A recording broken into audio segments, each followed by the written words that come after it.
আমার আব্দুর রাজ্জাক বিন ইউসুফের উপর যারা হাত তুলেছো, হাত কেটে ফেলা হবে।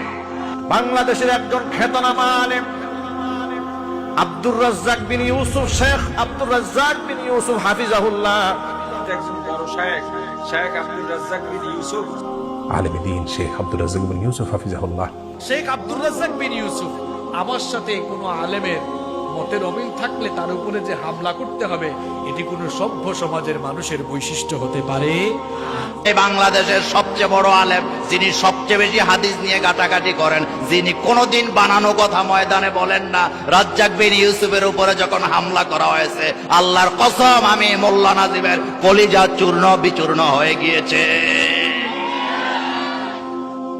আমার ভাই, আমার দিনী ভাই, আমার শায়েখ আব্দুর রাজ্জাক বিন ইউসুফের উপর আক্রমণ করা হয় না, আমার উপর আক্রমণ করা হয়েছে।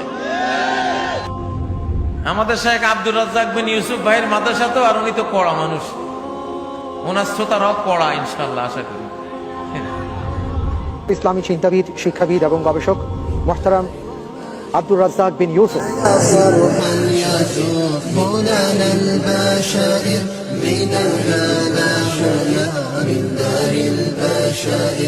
بك الأغنى حماهرنا وأخفى بأهل الله والإيمان